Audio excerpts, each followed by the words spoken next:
नमस्कार दोस्तों, मैं मनीष स्वागत करता हूं आप लोगों का आपके अपने यूट्यूब चैनल पीसी सिलगार पीवाई पे। तो कैसे हैं आप लोग? उम्मीद करता हूं काफ़ी अच्छे होंगे और आपकी पढ़ाई भी काफ़ी अच्छे तरीके से चल रही होगी।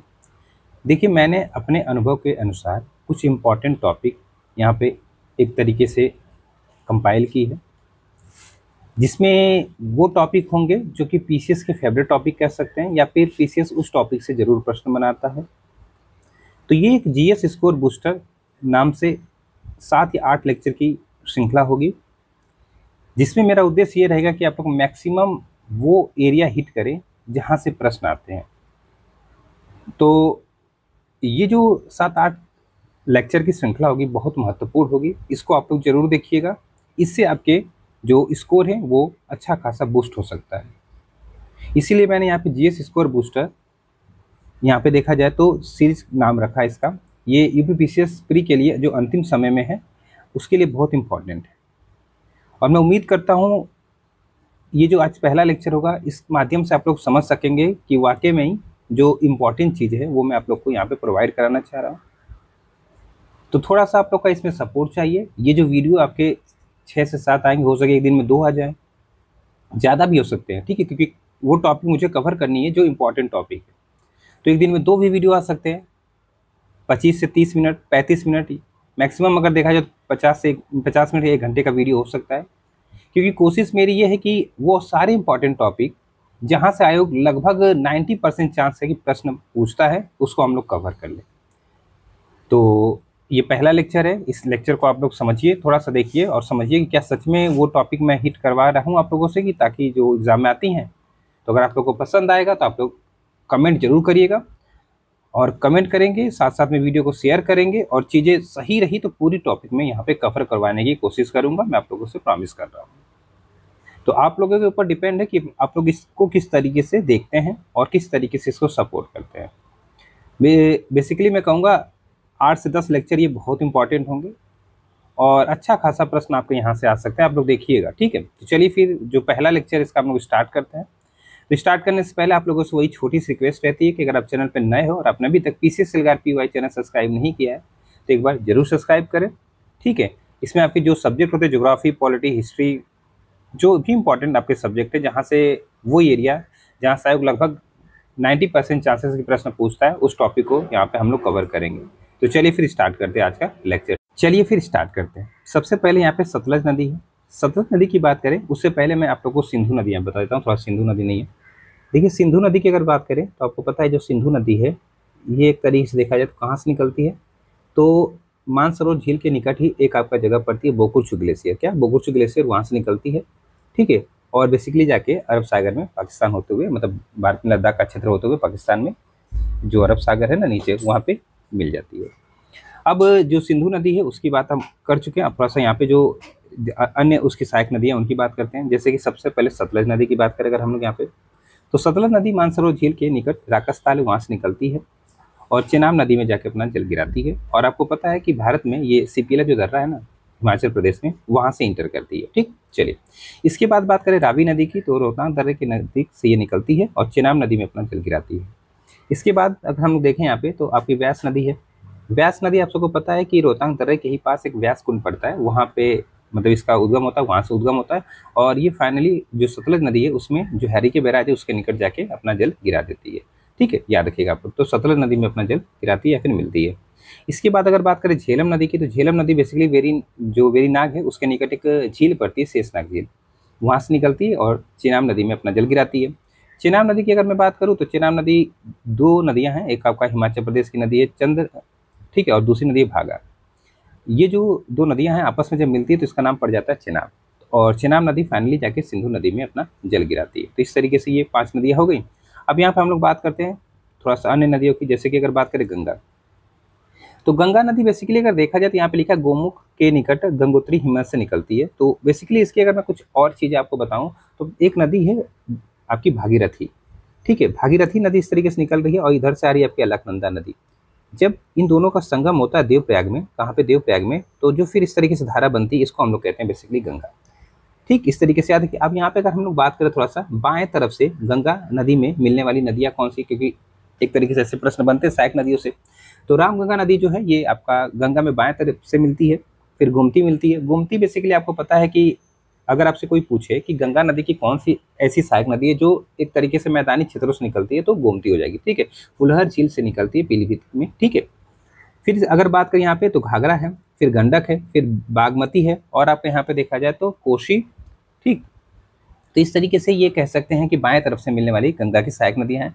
दाएं तरफ से देखा जाए तो यमुना मिलती है गंगा में, और सो नदी और आपका पुनपुन नदी जो है ये आपकी एक तरीके से देखा जाए तो दाएं तरफ से मिलने वाली सहायक नदियां किसी गंगा की, और अंत में बंगाल की खाड़ी में जाके गंगा नदी अपना जल गिरा देती है। ठीक है, इसके बाद अगर बात करें हम लोग यमुना नदी की, तो यमुना नदी बेसिकली यमुनोत्री जो आपका हिमनद है वहां से निकलती है। इसकी सहायक नदियां हैं चंबल, सिंध, बेतवा और केन। ठीक है, याद रखिए इसी तरीके से क्रम, चंबल, सिंध, बेतवा, केन और टोंस एक और नदी है। ठीक है, और ये गंगा से आपको पता है कि प्रयागराज में जाके मिल जाती है।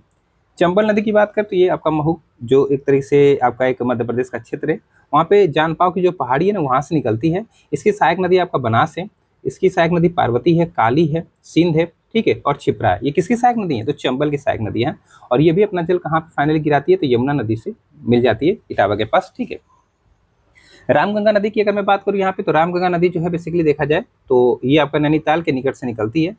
खोन और कह सकते हैं गगन इसकी सहायक नदी है, और गंगा में ये कन्नौज के निकट जाके मिल जाती है। ठीक है, चलिए इसके बाद शारदा नदी जिसको काली नदी के नाम से भी हम लोग यहाँ पे जानते हैं। ठीक है, शारदा नदी जिसको काली नदी के नाम से भी जानते हैं, ये आपका एक हिमनद है जिसका मिलाम वैसे नाम है इसका, यहाँ पे मिर्ताब लिखा है कोई नहीं, इसका नाम एक्चुअली में मिलाम है, मिलाम हिमनद है। ठीक है, मिलाम।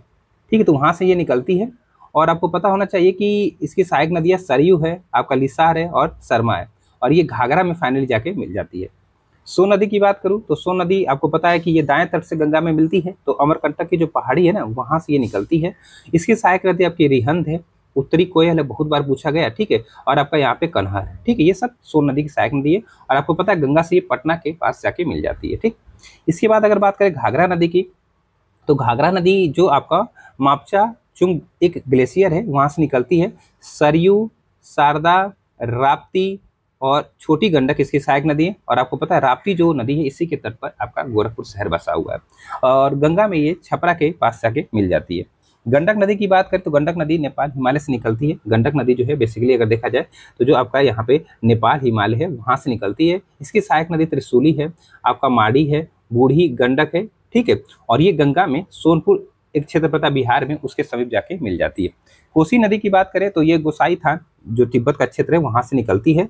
इसकी सहायक नदी आपका पारू है, इसकी सहायक नदी आपका सोन कोसी है, लीखू है, और आपका इधर कोसी है, और इसे बिहार का शोक भी कहा जाता है क्योंकि ये मार्ग परिवर्तन करने में बड़ी एक तरह से क्या प्रसिद्ध है।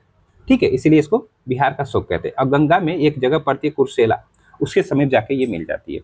महानंदा की बात करें तो दार्जिलिंग की जो पहाड़ी है वहां से निकलती है। इसकी सहायक नदी आपके यहाँ पे मेची है और आपका कनकाई है। ठीक है, और गंगा नदी में फरक्का के पास ये जाके मिल जाती है, और कह सकते हैं सबसे अंत में गंगा में मिलने वाली नदी यही महानंदा है। कौन?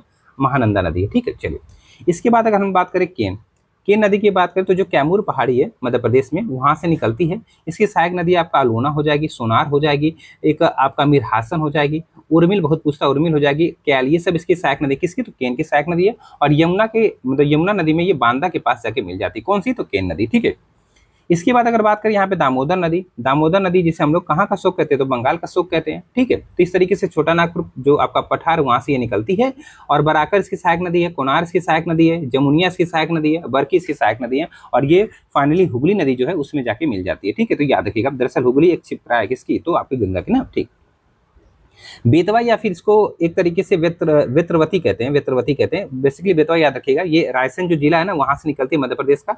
धसान इसकी सहायक नदी है, यमुना में ये मिल जाती है। कहाँ पे यमुना मिलती है थोड़ा सा आप लोग जरूर बताइए कमेंट में, कुछ चीजें इसीलिए मैंने आप लोगों के लिए छोड़ी है। इसके बाद ब्रह्मपुत्रा नदी की बात करें तो ब्रह्मपुत्रा नदी चेमुआंगडुंग ग्लेशियर है आपका हिमनद है, बेसिकली वहां से निकलती है। इसकी सहायक नदी दिबांग है, लोहित है, धनश्री है, कलंग है, आपका सुबनश्री है, कामेंग है, मानस है, संकोच है। ठीक है, ये सब इसकी सहायक नदी, यही आपसे पूछता भी है। ठीक है, और आपको पता है फाइनली ये बंगाल की खाड़ी में मेघना नाम से जाके गंगा में मिल जाती है ना। ठीक, चलिए इसके बाद देखा जाए संकोच नदी। बेसिकली संकोच नदी की बात करूँ तो ये भूटान की जो हिमालय श्रेणी है ना वहां से निकलती है।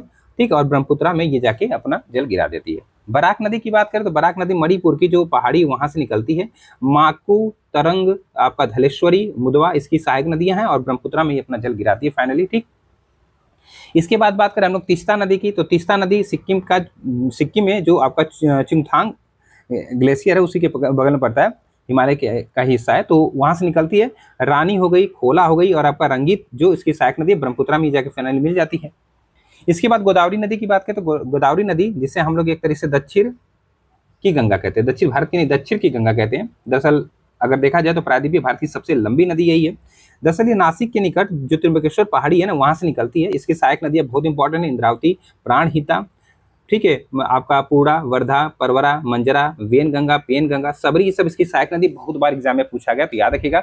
इसे बंगाल की खाड़ी में जाके अपना जल गिरा देती है। ठीक है, और कह सकते हैं इसके बाद महानदी की बात करें, सिहावक जो पहाड़ी है ना छत्तीसगढ़ में वहां से निकलती है। इसकी सहायक नदी बहुत बार पूछा गया, तेल, जोंक, मांड, ओब, इब, हसदो, ठीक है, इस तरह की सेवानाथ, ये सब इसकी सहायक नदियां बंगाल की खाड़ी में अपना डेल्टा बनाते हैं, अंत में जाके बंगाल की खाड़ी में गिर जाती है। ठीक है, चलिए कावेरी नदी की बात करें तो ये जो ब्रह्मगिरी पहाड़ी है कर्नाटक में वहां से निकलती है। ठीक है, और इसकी सहायक नदी देखिए मैंने कई बार बताया कि बड़ी की मात्रा इस तरीके से लगी होगी। ठीक है, तो काबिनी, भवानी, अमरावती, ठीक है, सुरवर्ती, आपका हरंगी, हेमवती, सिमसा, अर्कावती, देख रहे हैं मैक्सिमम में आपका बड़ी की मात्रा इस तरीके से लगी हुई है, तो ये सब इसकी सहायक नदी है और ये अंत में जाके बंगाल की खाड़ी में गिर जाती है। हाँ, कावेरी नदी को आप लोग कह सकते हैं क्या, दक्षिण भारत की गंगा, दक्षिण भारत की गंगा। दक्षिण की गंगा कौन, तो दक्षिण की गंगा आपका गोदावरी, दक्षिण भारत की गंगा आपका यहाँ पे कावेरी हो जाएगी। ठीक है, चलिए अगला कह रहा है कृष्णा नदी की। अगर मैं बात करूं यहाँ पे कृष्णा नदी, तो ये महाबलेश्वर के निकट आपका यहाँ पे निकलती है।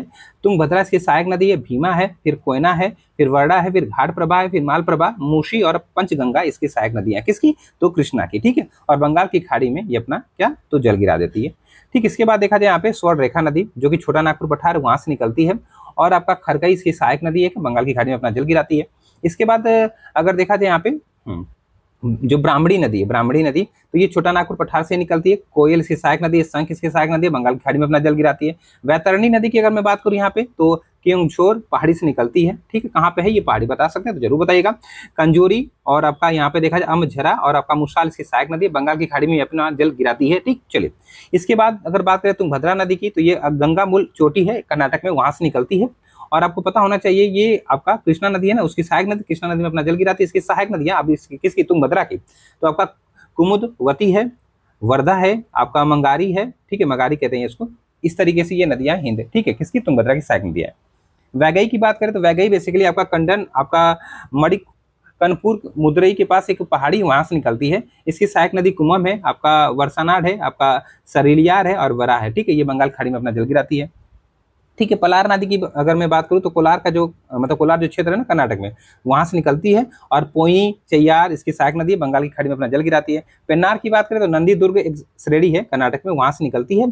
और पापहनी, ठीक है, चित्रवती इसकी सहायक नदी है, बंगाल की खाड़ी में अपना जल गिराती है। वंशधारा की बात करें, वंशधारा की, तो ये उड़ीसा से निकलती है और बंगाल की खाड़ी में अपना जल गिरा देती है।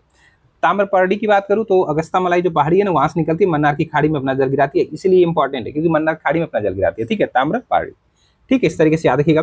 इसके बाद अगर बात करें नर्मदा नदी की, तो नर्मदा नदी आपको पता है कि अमरकंटक की जो पहाड़ी है वहां से निकलती है। इसकी सहायक नदियां बहुत इंपॉर्टेंट, तवा बहुत बार पूछा है, शक्कर हो जाएगी, हिरन हो जाएगी, आपका बंजर हो जाएगी। इसकी सहायक नदी खंबात की खाड़ी में आपको पता है अरब सागर में पड़ता है, वहां पे अपना ये जल गिराती है। ठीक है, कह सकते हैं कि ये सबसे बड़ी नदी है जो कि डेल्टा नहीं बना के एस्चुरी बनाती है। ठीक है, याद रखिएगा। ठीक, और कह सकते हैं कि पश्चिम के साइड इस तरीके से बहने वाली सबसे बड़ी नदी है कौन सी, तो नर्मदा, 1312 किलोमीटर इसकी लेंथ है। ठीक है, इसके बाद अगर बात करें यहाँ पे ताप्ती नदी, तो ताप्ती नदी बेसिकली आपको मध्य प्रदेश में एक जगह पड़ती है बैतूल। ठीक है, बैतूल जिला वहां से निकलती है। पूर्णा, गिरना और आपका मोरना, अनेर इसकी सहायक नदियां, ये भी आपका खंबात की खाड़ी में अपना जल गिराती है। और ये दूसरी कह सकते हैं नदी है जो कि मतलब एक तरीके से देखा जाए जो कि अरब सागर में गिरती है और डेल्टा नहीं बनाती, क्या बनाती है, एस्चुरी बनाती है। ठीक है, 724 किलोमीटर इसकी भी लेंथ है। ठीक, चलिए अगला कह रहा है आपका साबरमती की। अगर मैं बात करूँ यहाँ पे साबरमती नदी की बात करूँ तो ये अरावली की जो आपकी श्रेणी है ना उसमें बेसिकली जय समुद्र जो झील है वहां से निकलती है। इसकी सहायक नदियां पूछ लेता है कभी कभी, बाकल है, हतमती है, आपका बेतकर है। ठीक है, खंबात की खाड़ी में अपना जल गिराती है। 3 नदियां जो कि खंबात की खाड़ी में अपना जल गिरा रही है, याद रखिएगा। ठीक है, माही नदी। देखिए माही नदी की अगर मैं बात करूँ तो ये मेहत झील है, वहां से निकलती है। इसकी सहायक नदी जाखा में सोम है, आपका अनस है और खंबात की खाड़ी के पास ये अपना जल गिराती है। बेसिकली माही नदी की खासियत ये है कि जो आपका एक तरीके से देखा जाए कर्क रेखा है ना, उसको 2 बार काटती है, कर्क रेखा को 2 बार काटती है। ठीक है, चलिए लूनी नदी की अगर मैं बात करूँ यहाँ पे जो आपका लूनी नदी है, इसकी बात कर लेते थोड़ा सा। तो लूनी नदी जो नाग पहाड़ी है, बेसिकली अरावली श्रेणी का ही हिस्सा है। ठीक है, वहां से निकलती है। जवाई इसकी सहायक नदी है, खारी इसकी सहायक नदी है, जोजड़ी इसकी सहायक नदी है, कच्छ के रण में ये विलीन हो जाती है। ठीक है, मतलब बेसिकली ये समुद्र तक नहीं जा पाती है, वहीं पे समाप्त हो जाती है। ठीक है, ये कुछ हिस्से में मीठे जल के स्रोत के रूप में होती है, फिर कुछ आधे हिस्से में ये नमकीन जल के स्रोत के रूप में होती है। ठीक है, चलिए श्रावती नदी की बात करूं तो ये आपका एक तरीके से जो शिमोगा आपका जिला है ना कर्नाटक में, वहां से निकलती है और अरब सागर में अपना जल गिराती है। श्रावती नदी पे कह सकते हैं कि भारत का एक जलप्रपात पाया जाता है जो गरसप्पा या फिर महात्मा गांधी जलप्रपात इसको कहते हैं। ठीक है, चलिए भरतपुजा नदी की अगर मैं बात करूँ यहाँ पे अन्नामलाई पहाड़ी जो है ना वहां से निकलती है। याद रखिए ये सब इंपॉर्टेंट है। ठीक है, सब एग्जाम्पल में मतलब एग्जाम में पूछ सकते हैं। और अरब सागर में अपना जल गिराती है। मांडवी नदी की बात करें तो गोवा की नदी है ये। ठीक है, बेसिकली ये आपका बेलगाम जो जिला है ना वहां से निकलती है और अरब सागर में अपना जल गिराती है। ठीक है, इसके बाद अगर भादर नदी की बात करें हम लोग यहाँ पे तो राजकोट से निकलती है और अरब सागर में अपना जल गिराती है। पेरियार आपको पता है कि पेरियार बेसिकली देखा जाए तो अन्नामलाई पहाड़ी से निकलती है और वेवनाथ झील से मतलब वेवनाथ झील में अपना जल गिराती है। ठीक है, चलिए अब यहाँ पे भारतीय अपवाह तंत्र से एक तरीके से देखा जाए 2-3 बार कम से कम प्रश्न बना है, तो थोड़ा सा देख लेते हैं। देखिए सबसे पहले वृक्षाकार जो आपका होता है डेंड्रिट जिसको प्रतिरूप कहते हैं, ये थोड़ा सा देख लेते हैं। तो बेसिकली ये क्या होता है, ये जो अपवाह तंत्र होता है पेड़ की शाखा जैसे होती है ना, जैसे कि मान लीजिए इस तरीके से ये कई नदियां हैं, एक यहाँ पे आ रही है, यहाँ पे इस तरीके से, फिर यहाँ पे इस तरीके से मिल जा रही है। तो इस तरीके से जो पेड़ में आप शाखाएं देखते हैं उस हिसाब का प्रतिरूप बनाती हैं। जो दक्षिण भारत की नदियां होती हैं बेसिकली ऐसा ही आपका प्रतिरूप बनाती है। तो उदाहरण के लिए आपको यहाँ पे देखा जाए क्या लिखा है, उत्तर भारत की मैदानी भागों की नदियां जैसे ज्यादातर ये जो आपकी दक्षिण भारत की नदियां होती हैं वृक्षाकार आपके डेंड्रिट प्रतिरूप बनाती है। ठीक है, चलिए अर्य जो अपवाह आपका प्रतिरूप होता है बेसिकली इसमें क्या होता है, तो एक जगह से कई नदियां जब निकलती है इस तरीके से, एक जगह से इस तरीके से निकलती है, जैसे अमरकंटक ले लीजिए, अमरकंटक से आपको यहाँ पे सोन निकल रही है, यहाँ पे नर्मदा निकल रही है, तो ये अर्य आपका प्रतिरूप होता है। तो यहाँ पे इस प्रकार का जो अपवाह प्रतिरूप होता है तब निर्मित होता है जब नदियां एक पहाड़ी से निकलकर सभी दिशाओं में प्रवाहित होती हैं। उदाहरण के लिए देखिए अमरकंटक से। ठीक है, अगला कह रहा है आपके यहाँ पे केंद्राभिमुख प्रतिरूप कैसा होता है। केंद्राभिमुख ये होता है कि केंद्राभिमुख अपवाह स्वरूप तब बनता है जब अनेक नदियां अपने जल को सभी दिशाओं से ग्रहण करके एक ही झील अथवा जो आपका तालाब उसमें छोड़ देती हैं। तो उदाहरण के लिए जो मणिपुर की लोकटक आपकी झील है। ठीक है, मतलब एक तरीके से देखा जाए तो इस तरीके से झील है, इधर इधर से नदियां आके इसमें अपना क्या पूरा जल गिरा दे रही है। तो यही आपका एक तरीके से केंद्र विमुख आपका प्रतिरूप हो जाता है। जालीनुमा प्रतिरूप अगर देखा जाए, जालीनुमा प्रतिरूप क्या होता है, तो जालीनुमा अपवाह तंत्र का निर्माण तब होता है जब मुख्य नदियां जो की हैं उनकी प्राथमिक सहायक नदियां एक दूसरे समानांतर जो प्रभावित होती हैं और द्वितीय सहायक नदियों में उन्हें समकोण पर मिलती हैं। तो इस तरीके से मतलब कहने का मतलब इस तरीके से मान लीजिए गंगा नदी है, अब ये यमुना जा रही है, इसके पैरेलल यहाँ पे मिलती है, उससे पहले यहाँ पे देखा जाए तो इस तरीके से समकोण में कई नदियां इस तरीके से मिल रही है ना, तो ये आपका जो पैटर्न होगा ये आपका कहलाएगा क्या, एक तरीके से देखा जाए यहाँ पे तो ये कहलाएगा आपका यहाँ पे जालीनुमा प्रतिरूप। ठीक है, इस तरीके से आयताकार भी इस तरीके से होता है। आयताकार बेसिकली क्या होता है, आयताकार जो आपका अपवाह तंत्र होता है यहाँ पे देखा जाए तो इसमें मुख्य धारा और इसकी जो सहायक नदियां हैं दोनों एक दूसरे को समकोण पर काटती हैं और ये आयताकार अपवाह प्रतिरूप अत्यधिक कठोर चट्टानों में मिलता है। ठीक है, ये भी याद रखिए प्रश्न बन सकता है। ठीक है, उदाहरण के लिए भारत की विंध्य पर्वत में मिलने वाली जो धाराएं हैं। अब यहाँ पे झील देख लेते हैं। ठीक है, क्या देख लेते हैं, झील, जल्दी से झील किस राज्य में उनकी विशेषताएं क्या थोड़ा सा देख लेते हैं। ठीक है, जैसे अगर बात करें जम्मू कश्मीर की कुछ झीलें हैं। ठीक है, तो यहाँ पे बात करें तो जैसे डल है, वुलर है। ठीक है, याद रखिएगा ये सब। देखिए जैसे डल है आपका, वुलर है, फिर अनंतनाग है, मानस आपका बल है, नागिन झील है, वेरीनाग झील है आपका और शेषनाग झील है। ये सब कह सकते हैं जम्मू कश्मीर की झील है। इसमें जो वुलर झील है भारत के मीठे पानी की सबसे बड़ी झील है। ये थोड़ा सा डाटा है याद है, मतलब एक तरह से फैक्ट याद रखिएगा। ठीक है, चलिए इसके बाद उत्तराखंड में देखा जाए तो आपका नैनीताल है, फिर भीमताल है, फिर आपका कुंड एक झील है, आपका खुरपा ताल है, बहुत बार पूछा है, माला ताल है, फिर आपका देवताल है। ये सब उत्तराखंड की झील है जिसमें रूपकुंड को राष्ट्रमयी झील कहा जाता है। ठीक, चलिए इसके बाद अगर बात करें लद्दाख की झीलें तो आपका पोंग तसो है। ठीक है, तसो मोरारी झील है, ये सब आपकी लद्दाख की झील है।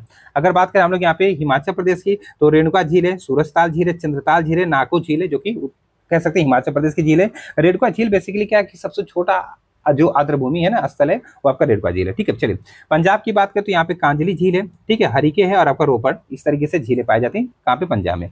हरियाणा में आपका एक झील है जिसका नाम है सूरजकुंड। ठीक, चलिए राजस्थान में देखा जाए तो राजस्थान की अगर मैं बात करूँ यहाँ पे थोड़ा सा तो सांभर झील है, पुष्कर झील है, देवर झील है, नक्की झील बहुत बार पूछा है, डिडवाना है आपका, एक तरह से जयसमंद झील है, पंचभद्र झील है, फतेह सागर झील है, उदय सागर झील है। ये सब कहाँ की झील है? राजस्थान की। जिसमें सांभर झील की बात करें तो भारत में अंतःस्थलीय, अंतःस्थलीय मतलब समझ रहे हैं, मतलब देश के अंदर इस तरीके से अंतःस्थलीय सबसे बड़ी खारे पानी की झील है। तो ये आप लोग को याद रखिएगा, ठीक है।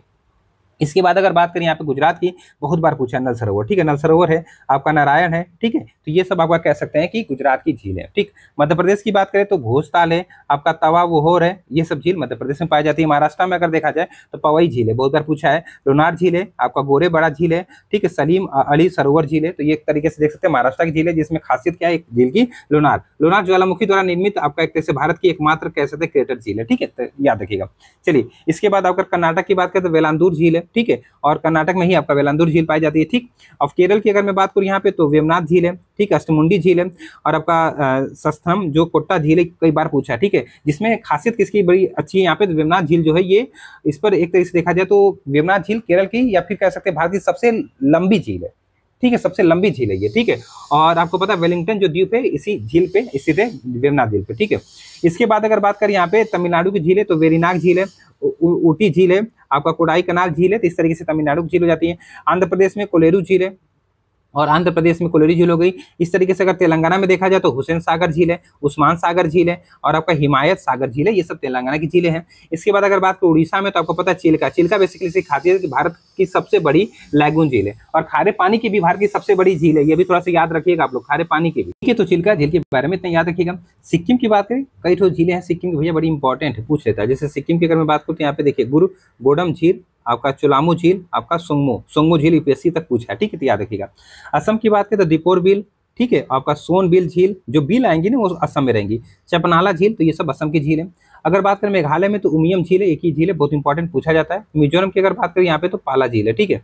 और यहाँ पे अगर बात करें यहाँ पे जो मणिपुर है उसकी एक झील है, कौन सी, लोकटक झील। आपको पता है लोकटक पूर्वोत्तर की सबसे बड़ी कह सकते हैं झील है, और मीठे पानी झील है, ठीक है। ये यहीं पर केबुल लामजाओ जो राष्ट्रीय पार्क है, जो कि दुनिया का एकमात्र तैरता हुआ राष्ट्रीय उद्यान है, ये पाया जाता है, ठीक है। तो इतना याद रखिएगा यहाँ पे, ठीक। चलिए इसके बाद फुमडी घास यहीं पे पाई जाती है, संगाई हिरन यहीं पे पाए जाते हैं, डांसिंग हिरन जिसको कहते हैं। पुलकट झील की अगर मैं बात करूँ यहाँ पे तो ये आंध्र प्रदेश और जो तमिलनाडु की सीमा वहाँ पे स्थित है पुलकट झील, याद रखिएगा आप लोग, ठीक। अब यहाँ पे देखा जाए जलप्रपात और आपके यहाँ पे नदी और राज्य, ये जो 3 टॉपिक है आप लोग उठा के देख लीजिएगा, हर साल प्रश्न आया, इसीलिए मैं ये इसको करवा रहा हूँ। मैं कह रहा हूँ ना, बहुत हिट जो कह सकते हैं, जो डायरेक्ट एग्जाम में हिट करने वाली टॉपिक है, उन्हीं को मैंने यहाँ पे कवर किया, ठीक। तो यहाँ पे सबसे पहले महात्मा गांधी जो आपका, या फिर जो गरसप्पा जलप्रपात है जो कि सावित्री नदी पे है, कहाँ पे है तो कर्नाटक में, ठीक है, याद रखिएगा। इसके बाद कुचकल जलप्रपात की बात करें तो बराही नदी पे कर्नाटक में, ये भी है। भारत का सबसे ऊंचा जलप्रपात कुचकल है, आयोग इसी को मानती है, ठीक है। शिव समुद्रम जलप्रपात आपको पता है कावेरी नदी पे है, कहाँ पे, कर्नाटक में, ठीक। गोकाक जलप्रपात आपको पता है गोकाक नदी पे कहाँ पे, तो कर्नाटक में है, ठीक। इस तरीके से याद रखिएगा। आपका भार चुक्की जलप्रपात आपका पता है कावेरी नदी पे कर्नाटक में है, ठीक। इसके बाद बात करें बालमूरी जलप्रपात है, ये कावेरी नदी पे कर्नाटक में, ठीक है। इसके बाद हेंगल कक्कल जलप्रपात बहुत पूछता है, कावेरी नदी पे तमिलनाडु में, ठीक है। पायकारा जलप्रपात कहाँ पे भैया, पायकारा नदी पड़ती है तमिलनाडु में, वहाँ पे है। धुआंधार जलप्रपात नर्मदा नदी पे है, आपको पता है मध्य प्रदेश में होगा। दुग्ध धारा, तो ये आपको पता है नर्मदा नदी पे, कहाँ पे, तो मध्य प्रदेश में है, ठीक है। कपिल धारा जलप्रपात की बात करें नर्मदा नदी पे, मध्य प्रदेश में है। चचाई जो जलप्रपात ये बीहर नदी पे, मध्य प्रदेश में, ठीक है। पेन्ना जलप्रपात की बात करें नर्मदा नदी पर, मध्य प्रदेश में है, ठीक। दूध सागर, देखिए दूध सागर में अंतर रखिएगा, क्योंकि दूध सागर जो है मांडवी नदी पे हो जाती है, कहाँ पे, गोवा में। ये जो जलप्रपात है दूध सागर जलप्रपात, ये आपका मांडवी नदी पे, दुग्ध सागर पूछे नर्मदा नदी पे, ठीक है। चलिए हुंडू जलप्रपात आपका स्वर्णरेखा नदी पे झारखंड में है, और जो गौतम धारा जलप्रपात है ये आपका रारू नदी एक आपकी झारखंड में वहां पे है। दसम जलप्रपात बहुत पूछता है कांची नदी है, वहाँ पे कांची नदी पे झारखंड में, ठीक है। सार्डिन जलप्रपात पूछता है शंख नदी पे झारखंड में है। आपका धोसेधर जलप्रपात ये आपका सतारा नदी है, दरअसल महाराष्ट्र की नदी है। चुलिया जलप्रपात तो चंबल नदी पे है, ठीक है, राजस्थान में, ठीक। और पुनासा नदी की अगर मैं बात करूँ तो चंबल नदी पे ही आपका ये वाटरफॉल है पुनासा, ठीक है, ये राजस्थान में पाया जाता है। बिहार की मतलब बिहार जलप्रपात है चंबल नदी पे, कहाँ पे, राजस्थान में, ठीक है। तो ये याद रखिए, पूछ सकता है, ठीक है। वसुधारा एक जलप्रपात है, ये पाया जाता है अलकनंदा नदी पे, कहाँ पे, उत्तराखंड में, ठीक है। चित्रकूट जलप्रपात जिसे भारत का नियाग्रा भी कहते हैं, आपको पता ही होगा, इंद्रावती नदी पे छत्तीसगढ़ में है, ठीक है। डुडुमा जो जलप्रपात है आपको पता है ये मचकुंड नदी पे उड़ीसा में है, ठीक है। और मंधार जो जलप्रपात है ये नर्मदा नदी पर, कहाँ पे, मध्य प्रदेश में, ठीक है। और किलीपुर जलप्रपात ये कहाँ पे, तो सेवराय पहाड़ी जो है ना आपको, कहाँ पे, तमिलनाडु में, वहाँ पे, ठीक है। आपका नोह किलेकाई जलप्रपात ये मेघालय में है, ठीक है। तो इस तरीके से याद रखिएगा, ठीक। अब यहाँ पे देखा जाए कुछ दर्रे देख लेते हैं, दर्रे क्या, दर्रे देख लेते हैं, दर्रे भी इंपॉर्टेंट है, दर्रे भी देख लेते हैं। देखिए अगर मैं बात करूँ बनिहाल दर्रा, तो बनिहाल दर्रा जिसकी ऊंचाई आजकल आगे पूछने लगा भैया, तो ऊंचाई भी यहाँ पे मैंने लिखी है, तो 2832 मीटर है। और ये आपको पता होगा कि ये पीर पंजाल रेंज में स्थित है और ये कश्मीर घाटी को बेसिकली जम्मू और कश्मीर में को बाहरी हिमालय से जोड़ता है। 1956 जो सुरंग के निर्माण तक बनिहाल दर्रा जम्मू और जो श्रीनगर है के बीच सड़क संपर्क के रूप में कार्य करता था। ठीक हो गया। चलिए, पीर पंजाल जो आपका यहाँ पे दर्रा है, इसकी बात करें तो पीर पंजाल रेंज में स्थित है, जो कि कम हिमालयी क्षेत्र की में पहाड़ों का एक समूह है। कश्मीर घाटी को पीर पंजाल दर्रे के माध्यम से ही जम्मू और कश्मीर के राजौरी और पुंछ जिले से जोड़ा जाता है। इसकी हाइट देख लीजिए 3450 मीटर है। ठीक है, चलिए इसके बाद कारा टैग या जो आपका ये है, इस तरह की बात करें, कारा टैग ला पास है, ये भारत और चीन सीमा पर काराकोरम रेंज में स्थित है। और सर्दियों में के महीने में क्या होता है, यहाँ पे भारी हिमपात से ढक जाता है और इस प्रकार उन महीनों के दौरान ये बंद रहता है। ये प्राचीन रेशम मार्ग का एक हिस्सा था। इसकी ऊंचाई देख सकते हैं, जम्मू कश्मीर के दर्रे ये सब। ठीक है, अब बात करें यहाँ पे अगिल पास, तो आपको पता है अगिल पास अगर देखा जाए तो ये काराकोरम रेंज है ना, उसमें स्थित है और ये भारत के लद्दाख क्षेत्र में आपको पता है स्थित है।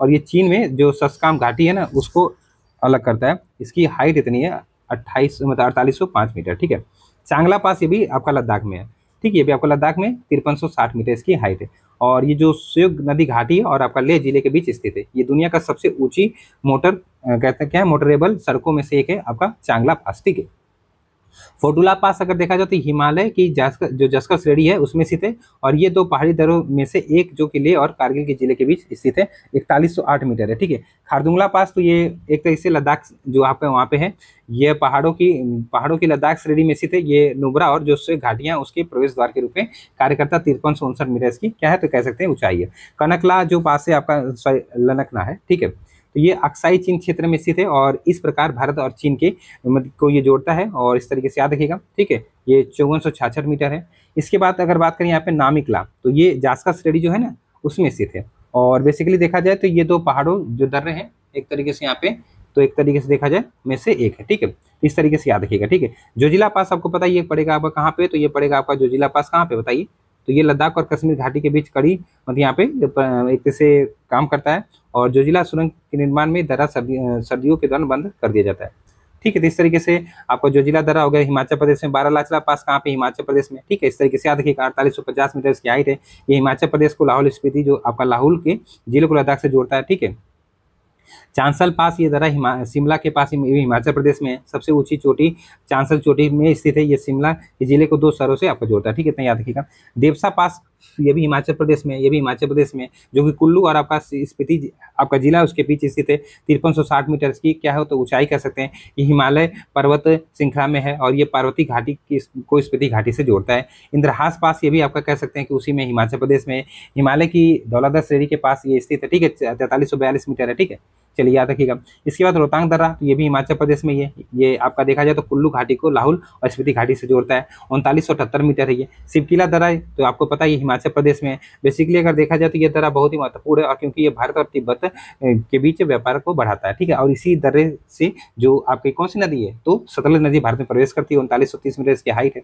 ठीक है, कालिंदी के पास अगर देखा जाए तो बेसिकली 5950 मीटर की दर्रा हाइट याद रखिएगा। ठीक है, चलिए, और अगर देखा जाए तो ये आपका एक तरीके से कहाँ पे ये, तो ये आपका ग्रेटर हिमालय है ना, उसके जो आपका गढ़वाल हिमालय रेंज है ना, अर्थात आपका उत्तराखंड में स्थित है। ठीक है, इस तरीके से याद रखिएगा। इसके बाद लिपू लेक दर्रा की बात करिए, उत्तराखंड में कहाँ पे, उत्तराखंड में। ठीक है, तो इस तरीके से देखा जाए तो चीन तिब्बती क्षेत्र से जोड़ता है ये। ठीक है, और आपको पता होना चाहिए यहाँ पे, तो ये 5115 मीटर है। ठीक है, ऊंचा। माना दर्रा, तो ये उत्तराखंड में, माना नीति ये सब उत्तराखंड में। ठीक है, इस तरीके से, और ये भारत और चीन के तिब्बत क्षेत्र के बीच एक सीमा के रूप में कार्य करता है। ये गढ़वाल हिमालय पर्वत श्रृंखला में स्थित है। ठीक है, और कैसे ये भारत का सबसे ऊंचे मोटरेबल दर्रों में से एक है। 5632 मीटर इसकी ऊंचाई है। आपका मंगसा दुर्रा ये भी उत्तराखंड में है। ठीक है, पिथौरागढ़ जिले के आसपास है। 5674 मीटर की ऊंचाई है। मायाली पास ये भी उत्तराखंड में है, उत्तरकाशी जिले में 5400 मीटर की ऊंचाई है। ठीक है, इस तरीके से मुड़िंगला, तो ये भी आपका कहाँ पे, उत्तराखंड में ही है। ठीक है, 5669 मीटर इसकी ऊंचाई है। इसके पास अगर नामा पास की बात करें तो ये भी उत्तराखंड में है। ठीक है, 5200 मीटर इसकी ऊंचाई है। नीति पास उत्तराखंड में ही है। ये भारत चीन सीमा पर स्थित है। 5073 आपका यहाँ पे देखा मीटर ऊंचाई और उत्तराखंड जिले को तिब्बत के दक्षिण क्षेत्र से जोड़ता है। जलेपरा दर्रा देखा जाए तो ये सिक्किम में स्थित है। ठीक है, और इस तरीके से अगर देखा जाए तो ये एक तरीके से ये भारत के सिक्किम राज्य को चीन के लहासा जो तिब्बत की प्रशासनिक राजधानी उससे जोड़ता है। ठीक है, चुम्बी घाटी से होकर गुजरती है ये, जो कि ग्रेट हिमालय रेंज की पूर्वी क्षेत्र यानी तिब्बत के दक्षिणी हिस्से में स्थित है। आपका 4270 मीटर की ऊंचाई है। ठीक है, नाथुला ये भी आपका सिक्किम है। ठीक है। भारत को तिब्बत के स्वायत्त क्षेत्र चीन से जोड़ता है और ये भारत और चीन के बीच 3 व्यापारिक सीमा चौकियों में से एक है और दोनों देशों के सेनाओं के बीच 5 सीमा कर्मियों की बैठक बिंदुओं में से एक है, ठीक है। 4310 मीटर इसकी ऊंचाई है। इसके बाद पर्वतीय दर्रों में और देखा जैसे बोमडीला दर्रा, ये अरुणाचल प्रदेश में पड़ेगा, ठीक है, अरुणाचल प्रदेश में पड़ेगा। और ग्रेट हिमालय के पश्चिमी में 4331 इसकी ऊंचाई है, ठीक है। इसके बाद आपका चांगसा चारकड़ पास, ये भी आपका कहाँ पे, तो अरुणाचल प्रदेश में ही स्थित है, ठीक है। दरअसल ये भारत और म्यांमार की सीमा पर 2432 मीटर इसकी ऊंचाई है। दिहांग दर्रे की अगर मैं बात करूँ यहाँ पे थोड़ा सा, ये भी दर्रा आपका पता है अरुणाचल प्रदेश में है, ठीक है। तो इस तरीके से देखा जाइए, हो गया, ठीक है। और कह सकते हैं ये अरुणाचल प्रदेश और म्यांमार को दूसरे सबसे बड़े शहर मांडले से जोड़ता है। दीफू दर्रा, तो ये आपका पड़ेगा कहाँ पे बताइए। दीफू दर्रा भी आपका एक तरीके से देखा जाए तो ये भारत, चीन और म्यांमार के ट्रांजेक्शन पे स्थित अर्थात अरुणाचल प्रदेश में 4587 मीटर इसकी क्या है, तो ऊंचाई है, ठीक है। तो इस तरीके से याद रखिएगा। इसके बाद आपका पांगसो दर्रा कहते हैं, तो ये भी आपका एक तरीके से देखा जाए वहीं पे कहाँ पे, तो अरुणाचल प्रदेश में है, ठीक है। इतना याद रखिएगा। इसके बाद सेला दर्रा, तो ये भी अरुणाचल प्रदेश में है, ठीक, इस तरीके से याद रखिएगा। और 4170 मीटर इसकी ऊंचाई है। आप पर्वतीय दर्रों में जैसे आपका गोरम घाटी, तो ये राजस्थान में दर्रा पड़ता है, 1200 मीटर इसकी ऊंचाई है, ठीक है। और भोर घाट देखा जाए तो आपको पता है ये महाराष्ट्र में, ये पश्चिमी घाट की सबसे उत्तरी क्षेत्र में स्थित है, 622 मीटर है ये इसकी ऊंचाई। आपका पाल घाट जो दर्रा है आपका यहाँ पे तमिलनाडु को कोयम्बटूर जिले और केरल के जो पलक्कड़ जिला उसके बीच में स्थित है, ठीक है, 140 मीटर है। सेनकोट्टई पास आपको पता है ये भी केरल में कोल्लम जिले को तमिलनाडु के मदुरई जिले से ये जोड़ता है, ठीक है। इस तरीके से याद रखिएगा। थाल घाट आपको पता है फिर से कहाँ पे, तो ये एक तरीके से देखा जाए महाराष्ट्र में है। तो क्रम क्या है, थाल घाट, भोर घाट, पाल घाट और सेनकोट्टा, ठीक है, इस तरीके से याद रखिएगा, ठीक, इस तरीके से याद रखिएगा। अब यहाँ पे पर्वत श्रृंखला है, थोड़ा सा देख लिया जाए, देख लेते हैं। साल्टोरो पर्वत आपका लद्दाख में है, ठीक है। उच्चतम शिखर इसकी साल्टेरो कांगड़ी है, ये आपका काराकोरम की उपश्रेणी के रूप में जाना जाता है। काराकोरम की अगर बात करें तो पीओके जो लद्दाख वाला क्षेत्र वहाँ पे स्थित है। गाड़विन आसिम जिसको केटू कहते हैं, इसकी सबसे ऊंची चोटी है, 8611 मीटर की ऊंचाई, भारत की सबसे ऊंची चोटी, भारत की सबसे ऊंची चोटी है, ठीक है। इस तरीके से देवसाई पर्वत आपको जम्मू कश्मीर में मिलेगा। लद्दाख श्रेणी आपको जम्मू कश्मीर में मिलेगी। जास्कर श्रेणी की अगर बात करें तो ये जम्मू कश्मीर में मिलेगी। कामेर चोटी कह सकते हैं इसकी सबसे ऊंची चोटी है, जो कि 7756 मीटर है, ठीक है। पीर पंजाब श्रेणी की बात करें जम्मू कश्मीर, ठीक है, बेसिकली हिमाचल प्रदेश में है ये। आपका इंद्रासन इसकी सबसे ऊंची चोटी है, 6221 मीटर, ठीक है। आपका जबरवान श्रेणी की बात करें जम्मू कश्मीर में, पीर पंजाल का हिस्सा है, ठीक है। दौलत श्रेणी जम्मू कश्मीर में है। किश्तवाड़ हिमालय आपको जम्मू कश्मीर में मिलेगा, इसकी सबसे ऊंची चोटी क्या है, तो भरंजर, ठीक है। गढ़वाल हिमालय आपको उत्तराखंड में मिलेगा। डोनुवा रेंज जो है उत्तरी आपका मतलब उत्तरी उत्तर प्रदेश में, ठीक है, इस तरीके से याद रखिएगा, उत्तरी उत्तर प्रदेश में। अब यहाँ पे देखा जाए गिरनार श्रेणी गुजरात में है, याद रखिए, ऐसे ही प्रश्न बनता है, ठीक है। अरावली पर्वतमाला आपको पता है गुजरात, राजस्थान, हरियाणा, दिल्ली में है। और गुरु शिखर इसकी सबसे ऊंची चोटी है, ठीक है। भारत में सबसे पुराने वलित पर्वतों के रूप में से वर्तमान समय में अवशिष्ट पर्वत का ये एग्जाम्पल है, ठीक है। प्री कैरेबियन युग में बना था। मलक्का पठार की बात करें तो एमपी राजस्थान में, ठीक है। राजपीपला पहाड़ी आपको पता है गुजरात में पड़ती है, सतपुड़ा का ही भाग है ये। ग्वाहिलगढ़ आपको पता है महाराष्ट्र में, ठीक है, इस तरीके से सतपुड़ा का एक भाग है। और महादेव पहाड़ी की अगर मैं बात करूँ तो एमपी में है, ठीक है। जो धूपगढ़ है पर्वत उसकी सबसे मतलब धूपगढ़ पर्वत इसकी सबसे ऊंची चोटी महादेव पहाड़ी की, सतपुड़ा का ही भाग है ये, ठीक है। भरेर श्रेणी आपको एमपी में मिलेगी, बिंद का हिस्सा है। भांडेर पठार एक एमपी में पड़ता है, याद रखिए। माइकल हिल्स कहाँ पे है, तो माइकल हिल्स छत्तीसगढ़ में है, सतपुड़ा का भाग है। कैमूर श्रेणी कहाँ पे, तो जबलपुर में है, मध्य प्रदेश में, बिंद का हिस्सा है, ठीक है। बघेल घाट पठार जो है, सॉरी बघेलखंड, तो यूपी में पड़ता है ये, ठीक है। और सोनापार अगर देखा जाए वैसे बघेलखंड एमपी में ज्यादा है, तो एमपी करिएगा यहाँ पे। सोनापार जो पहाड़ी है ये आपका एमपी में, ठीक है। और विंध्य श्रेणी में आपका देखा जाए तो विंध्य श्रेणी गुजरात, एमपी, यूपी, बिहार, छत्तीसगढ़ और इतने स्टेट में फैली हुई है। और अगर देखा जाए सद्भावना जो एक तरीके से देखा जाए शिखर या फिर कह सकते हैं कालूमार शिखर, सद्भावना शिखर याद रखिए सबसे ऊंची चोटी है, ठीक है, किसकी, विंध्य श्रेणी की, ठीक है। अगर विंध्य श्रेणी यहाँ पे हो गया, चलिए यहाँ पे देखते हैं क्या सतपुड़ा श्रेणी, तो ये गुजरात में है, महाराष्ट्र में, एमपी में और छत्तीसगढ़ में। तो पूछता है ना कहाँ कहाँ पे है सतपुड़ा श्रेणी, तो गुजरात में, महाराष्ट्र, एमपी और छत्तीसगढ़ में आपका धूपगढ़ पर्वत की सबसे ऊंची चोटी, ठीक है। अब पश्चिम से पूर्व और दक्षिण, मतलब पश्चिम से पूर्व और दक्षिण से उत्तर, इस तरीके से क्रम की अगर मैं बात करूँ जैसे कि डाफला, ठीक है, तो अरुणाचल प्रदेश में है, ठीक है, इस तरीके से याद रखिएगा, पूर्वांचल का हिस्सा है। मीरी हो गया, फिर अरुणाचल प्रदेश में डाफला, मीरी, ओबोर, ठीक है, अरुणाचल प्रदेश में। फिर मिसमी आएगी ना, मिसमी, तो याद रखिएगा डाफला, मीरी, ओबोर, मिसमी, ठीक है। इस तरीके से क्या है, तो पश्चिम से पूर्व जाएंगे, पश्चिम से पूर्व जाएंगे और इस तरीके से याद किया, ठीक है। और यहाँ पे कंचनजंगा की अगर मैं बात करूँ तो नेपाल में जो सिक्किम वाला हिस्सा है, नेपाल सिक्किम वहाँ पे है, ठीक है। बेसिकली कह सकते हैं कि भारत की सबसे मतलब कह सकते हैं भारत में स्थित वर्तमान समय में ये सबसे ऊंची चोटी कंचनजंगा। विश्व का तीसरा सबसे ऊंचा पर्वत है, भारत का दूसरा कह सकते हैं यहाँ पे सबसे ऊंचा, ये कह सकते हैं क्या है, तो श्रृंखला है, ठीक है। और श्रृंखला कह रहा हूँ, पीक है, ठीक है। पूर्वी हिमालय का भाग है ये, ठीक है, इस तरीके से याद रखिएगा। पश्चिम से पूर्व यहाँ पे क्रम है, जैसे कि अगर गारो हिल्स की बात करें तो मेघालय में है, फिर गारो, खासी, फिर जयंती, एक क्रम आता है गारो, खासी, जयंती, ये आता है ना। तो इस तरीके से पश्चिम से पूर्व यहाँ पे याद रखिएगा गारो, तो मेघालय में, खासी भी मेघालय में, इसकी सबसे ऊंची चोटी शिलांग है, 1968 मीटर, और इस पर ही शिलांग शहर स्थित है। जयंतिया की बात करें तो मेघालय में पता है। हिल्स सोचो असम में है, हिल्स सोचो पूछ सकता है, ठीक है। रेगमा हिल्स कहाँ पे, तो असम में है, ठीक। उत्तर से दक्षिण यहाँ पे क्रम भी साथ साथ में, जैसे पुडकाई भूमि अरुणाचल प्रदेश में, नागा पहाड़ी है नागालैंड में, सारमती इसकी सबसे ऊंची चोटी कई बार पूछा है आपका। यहाँ पे देखा जाए तो जैसे पांगकोंग लैंग पांगकोंग श्रेणी है नागालैंड में, ठीक है। बैरल श्रेणी असम में, कह सकते पूर्वांचल का हिस्सा ही है, ठीक है। और आपका लेमाटोल श्रेणी मणिपुर में पड़ेगी, बुदान श्रेणी आपका असम मिजोरम में है, ठीक है। इस तरीके से याद रखिएगा, ठीक है, इस तरीके से याद रखिएगा। अगर बात करें अधर मूरा श्रेणी तो त्रिपुरा में है, ठीक है, शिवालिक पहाड़ी का हिस्सा ही है। और लुसाई पहाड़ी या फिर इसको मिजो पहाड़ी कहते हैं तो ये मिजोरम में है। फांगपोई राष्ट्रीय उद्यान जो है एक तरीके से यहीं पे स्थित है। नीला पहाड़ भी इसको कहते हैं, किसको, लुसाई पहाड़ी या फिर मिजो पहाड़ी को, ठीक है। तो इस तरीके से आप लोग यहाँ पे थोड़ा सा याद रखिएगा। यहाँ पे जैसे सतमाला पहाड़ी महाराष्ट्र में है, ठीक है, इसकी सबसे ऊंची चोटी क्या है यहाँ पे देखा जाए तो आपका धोड़ब है, ठीक है। अजंता पहाड़ी महाराष्ट्र में, हरिश्चंद्रा श्रेणी महाराष्ट्र में, हरिश्चंद्रगढ़ इसकी सबसे ऊंची चोटी है। बालाघाट की बात करें तो महाराष्ट्र में, ये कुद्रेमुख कहाँ पे, तो चिकमंगलूर क्षेत्र जो कर्नाटक वाला है, कुद्रेमुख इसकी सबसे ऊंची चोटी है। बाबा बुदन हिल्स की बात करें तो कर्नाटक में, मुल्यानगिरी 1900 मतलब यहाँ पे 1930 मीटर इसकी एक तरीके से ऊंचाई है, कह सकते हैं कि इसकी सबसे ऊंची चोटी है बाबा बुदन हिल्स की, कर्नाटक में, ठीक है। नीलगिरी पर्वत तमिलनाडु में स्थित, आपको पता दूधा बेटा, जो कि दक्षिण भारत की दूसरी सबसे ऊंची चोटी है, 26-37 मीटर इसकी ऊंचाई है। पूर्वी और पश्चिमी घाट का जहां मिलन होता है वहीं पर नीलगिरी पहाड़ी पाई जाती है, ठीक है। इस तरीके से दक्षिण भारत की दूसरी सबसे ऊंची चोटी है आपका कौन सी, तो दूधा बेटा। इसके बाद आपका अकमाला मचाड़ पहाड़ी तो त्रिशूर केरल में है, ठीक है। इस तरीके से याद रखिएगा। इसी में आपका वाजनी अभ्यारण्य पाया जाता है।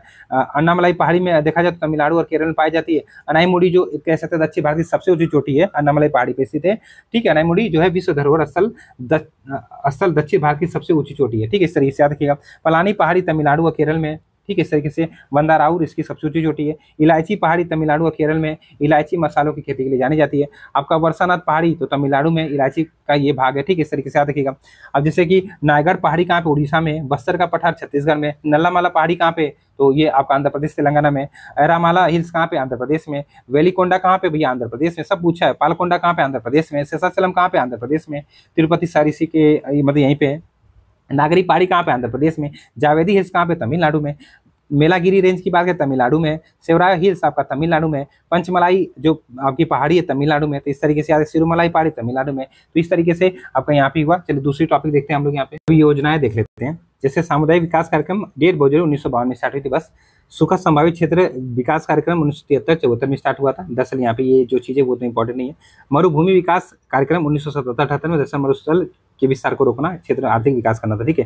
काम के बदले अनाज कार्यक्रम ये 1977-78 में आया था, ठीक है। भूख और बेरोजगारी को उन्मूलन, टिकाऊ सामुदायिक संपत्ति, इस तरीके की चीजें थी। पर्वतीय क्षेत्र विकास कार्यक्रम ये 5वीं पंचवर्षीय योजना में क्या आया था, पर्वतीय क्षेत्र का समग्र यहाँ पे संतुलित विकास करना था। ट्राइसेम बहुत इंपॉर्टेंट, मोस्ट इंपॉर्टेंट 1979 में आया था, ठीक है। ग्रामीण युवाओं को बेसिकली स्वरोजगार हेतु तकनीक व उद्यमिता कौशल प्रशिक्षण प्रदान करना था, ठीक है। एकीकृत ग्रामीण विकास कार्यक्रम जिसको IRDP कहते हैं 1978 में आया था। 2 अक्टूबर 1980 से ये लागू हो गया था। गरीबी उन्मूलन तथा स्वरोजगार सृजन करना था, ठीक है। यहाँ पे अगर देखा जाए development of humans and children's in rural area, तो ये 1982 में आया था। ग्रामीण क्षेत्रों में महिला और बच्चों के विकास के लिए, ठीक है। इंदिरा आवास तो बेसिकली पूछ सकता, अभी पूछ लेता है ये, तो आपका 1985 में आया था। SC ST और गरीब जो गरीबी रेखा के नीचे परिवारों को आवास के लिए आया था, ठीक है। इस तरीके से याद रखिएगा। जवाहर रोजगार योजना आपका 1989 में, अब इतना ही पूछेगा। नेहरू रोजगार जो योजना है ये भी अक्टूबर 1989 में आई थी।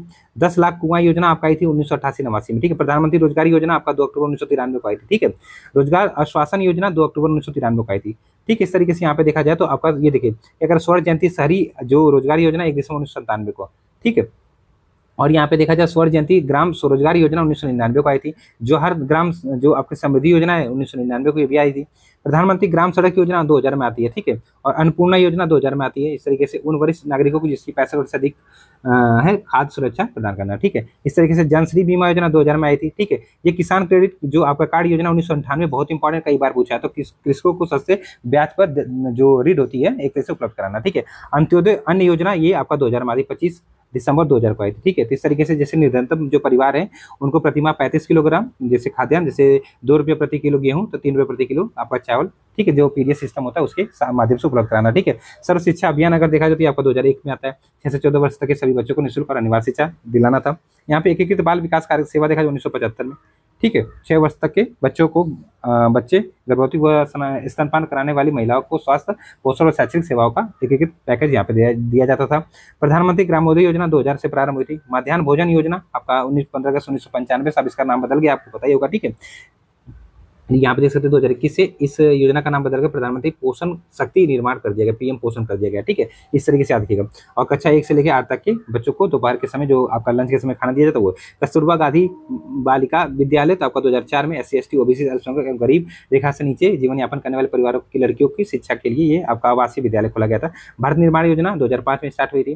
ठीक है, महात्मा गांधी राष्ट्रीय ग्रामीण रोजगार गारंटी अधिनियम जो आपका मनरेगा जिसको कहते हैं 2 फरवरी 2006 को आंध्र प्रदेश के अनंतपुर जिले से ये शुरू हुआ था। ठीक है, आपको पता है इसमें क्या था, तो जो अकुशल श्रमिक उनको 100 दिन की गारंटी तो रोजगार उपलब्ध कराना 2 फरवरी 2006 को देश में 200 जिलों में प्रारंभ हुआ। 2008 में ये सभी जिलों में लागू हो गया। 2009 में इसका नाम मनरेगा से आपका नरेगा से बदल के मनरेगा कर दिया गया था। इंपॉर्टेंट फैक्ट है। ठीक है, चलिए आम आदमी बीमा योजना कई बार पूछा है, तो 2 अक्टूबर 2007 से स्टार्ट हुआ था। ठीक, अगर राष्ट्रीय स्वास्थ्य बीमा योजना की बात करें तो 1 अप्रैल 2008 से स्टार्ट हुआ। राष्ट्रीय साक्षरता मिशन तो 5 मई 1998 से स्टार्ट हुआ। ठीक है, इस तरीके से 15 से 35 आयु के वर्ग के जो निरक्षर लोग उनको व्यवहारिक साक्षरता प्रदान करना। और 2007 से 7 से 75% इस तरीके से साक्षर भारत मिशन ये आपका आया था 8 सितंबर 2009 को। ठीक है, ग्रामीण राष्ट्रीय ग्रामीण स्वास्थ्य मिशन, ठीक है, तो ये 12 अप्रैल 2005 को स्टार्ट हुआ था। राष्ट्रीय स्वास्थ्य मिशन 2013 से। प्रधानमंत्री जनधन योजना 2014 28 अगस्त 2014 को। ठीक है, इस तरीके से मेक इन इंडिया कार्यक्रम 25 सितंबर 2014 से। दीनदयाल उपाध्याय जो योजना है ये आपका 25 सितंबर 2014 से। स्वच्छ भारत मिशन आपको 2 अक्टूबर 2014 से मिलेगा। ठीक है, इस तरीके से गांधी जी की 150वीं जयंती, ठीक है, तक देश को खुले शौच से मुक्त कराने के लिए बनाया गया था। ठीक है, 2 अक्टूबर 2019 तक यहाँ पे 150वीं जयंती मनाई जाएगी। तो स्टार्ट हुआ 2 अक्टूबर 2014 तक। ठीक है, आदर्श आपका यहाँ पे ग्राम योजना तो ये 11 अक्टूबर 2014 से स्टार्ट होता है। ठीक है, इस तरीके से जयप्रकाश नारायण के जन्मदिन के अवसर पर। दीनदयाल उपाध्याय जो श्रमेव जयंती कार्यक्रम है ये 16 अक्टूबर 2014 से स्टार्ट हुआ था। मिशन इंद्रधनुष बेसिकली 25 दिसंबर 2014 से स्टार्ट हुआ। 2 वर्ष तक के बच्चों एवं गर्भवती महिलाओं को निःशुल्क टीकाकरण यहाँ पे कराना था। प्रत्यक्ष हस्तांतरित लाभ, ठीक है, 1 जनवरी 2015 से स्टार्ट हुआ था। ठीक है, जो विरासत शहर विकास और संवर्धन योजना जिसको हृदय योजना कहते हैं बेसिकली 21 जनवरी 2015 से स्टार्ट हुई थी। ठीक है, और बेटी बचाओ बेटी पढ़ाओ योजना 22 जनवरी 2015 से कहाँ पानीपत हरियाणा से स्टार्ट हुई थी। ठीक है, इस तरीके से याद रखिए। इसका उद्देश्य था लिंगानुपात को बढ़ाना। ठीक है, महिला सशक्तिकरण करना। ठीक है, सुकन्या समृद्धि योजना 22 जनवरी 2015 से स्टार्ट हुई थी। ठीक, इस तरीके से याद रखिएगा। मृदा स्वास्थ्य कार्ड जो योजना है ये आपका 19 फरवरी 2015 से स्टार्ट हुई थी। कहाँ से? राजस्थान से। ठीक, इस तरीके से याद रखिएगा। सागरमाला परियोजना आपका यहाँ पे 25 मार्च 2015 से स्टार्ट हुई थी। ठीक है, और यहाँ पे जननी सुरक्षा योजना 12 अप्रैल 2015 से स्टार्ट हुई है। और उजाला योजना 1 मई 2015 से स्टार्ट है। प्रधानमंत्री सुरक्षा बीमा योजना 9 मई 2015 से स्टार्ट है। ठीक है, तो इस तरीके से याद रखिएगा। प्रधानमंत्री जीवन ज्योति बीमा योजना 9 मई 2015 से स्टार्ट है। अटल पेंशन योजना की अगर मैं बात करूँ तो 9 मई 2015 से ये स्टार्ट है। ठीक है, और अगर बात करें यहाँ पे थोड़ा सा उस्ताद योजना की बात करें तो 14 मई 2015 से स्टार्ट है ये भी। ठीक है, और कायाकल्प योजना ये आपका 15 मई आपका 15 से स्टार्ट है। बेसिकली ये पुरस्कार योजना थी जिसका उद्देश्य सार्वजनिक स्वास्थ्य सुविधाओं में संक्रमण नियंत्रण, सफाई और स्वच्छता को प्रोत्साहित करना। ठीक है, डीडी किसान चैनल ये आपका 26 मई 2015 को स्टार्ट हुआ था। बेसिकली इस चैनल का उद्देश्य 24/7 आधार पर किसानों को जो खेती है उसके विषय में शिक्षित व जागरूक करना। ठीक है, इस तरीके से अगला था यहाँ पे प्रधानमंत्री आवास योजना शहरी, तो ये 25 जून 2015 से स्टार्ट हुआ है। ठीक है, अटल मिशन फॉर आपका रिजुनेशन एंड अर्बन ट्रांसफॉर्मेशन जिसको अमृत कहते हैं। ठीक है, तो ये 25 जून 2015 से स्टार्ट हुआ। स्मार्ट सिटी योजना तो ये 25 जून 2015 से स्टार्ट हुई थी। ठीक है, देश के 100 शहरों को स्मार्ट शहर बनाना था यहाँ पे। डिजिटल इंडिया कार्यक्रम 1 जुलाई 2015 से स्टार्ट हुआ था। इंद्रधनुष योजना ये अगस्त 2015 से स्टार्ट हुई थी। स्वर्ण मौद्रीकरण योजना, स्वर्ण बॉन्ड योजना तथा स्वर्ण सिक्का एवं बुलियन योजना 5 नवंबर 2015 से स्टार्ट हुई थी। ठीक है, उज्ज्वल डिस्कॉम आपका इंश्योरेंस स्कीम जिसको उदय कहते हैं ये योजना स्टार्ट हुई थी आपका 20 नवंबर 2015 से। ठीक है, इस तरीके से याद रखिएगा। स्टार्टअप इंडिया बेसिकली 16 जनवरी 2016 से स्टार्ट हुई है। देश में नवाचार एवं स्टार्टअप को बढ़ावा देने के लिए ये योजना आपकी स्टार्ट की गई थी। प्रधानमंत्री फसल बीमा योजना 18 फरवरी 2016 से। ठीक है, इस तरीके से याद रखिएगा। श्यामा प्रसाद मुखर्जी रूबन मिशन तो ये आपका 21 फरवरी 2016 से स्टार्ट हुआ था। ठीक, और आपका सेतु भारतम योजना ये आपका 4 मार्च 2016 को स्टार्ट हुआ था। स्टैंड अप योजना 5 अप्रैल 2016 को स्टार्ट हुआ था। SC ST और महिलाओं में उद्यमिता को बढ़ावा देना। ठीक है, ग्रामोदय योजना मतलब ग्रामोदय से उदय भारत उदय, ठीक है, माफ करिएगा, 14 से आपका यहाँ पे 14 से 24 अप्रैल के मध्य 2016 में स्टार्ट हुआ था। तो गांव में जो पंचायती राज व्यवस्था उसको मजबूत करना था। ठीक, स्किल इंडिया अभियान तो ये आपका 15 मई 2015 को स्टार्ट हुआ था। युवाओं को कौशल प्रशिक्षण देना। प्रधानमंत्री उज्ज्वला योजना 1 मई 2016 से BPL परिवारों की महिलाओं को निःशुल्क गैस कनेक्शन प्रदान करना। नमामि गंगा योजना जून 2014 में आई थी। गंगा नदी का संरक्षण, ठीक है, कायाकल्प हुआ, प्रदूषण को कम करना ये। ठीक है, उड़े देश का आम नागरिक उड़ान योजना आपका 27 अप्रैल 2017 को आई थी, माफ करिएगा। ठीक है, क्षेत्रीय हवाई जो अड्डे हैं उनका विकास करना। प्रधानमंत्री किसान संपदा योजना 3 मई 2016 को आई थी, 17 को, माफ करिए 17 को। ठीक है, प्रधानमंत्री वय वंदना योजना तो ये भी 2017 में 4 मई को स्टार्ट हुई थी। और प्रधानमंत्री आवास योजना ग्रामीण की अगर मैं बात करूँ तो 20 नवंबर 2016 से प्रभावी हुई थी। ठीक है, और यहाँ पे प्रधानमंत्री मुद्रा योजना तो ये 8 अप्रैल 2015 को आई है।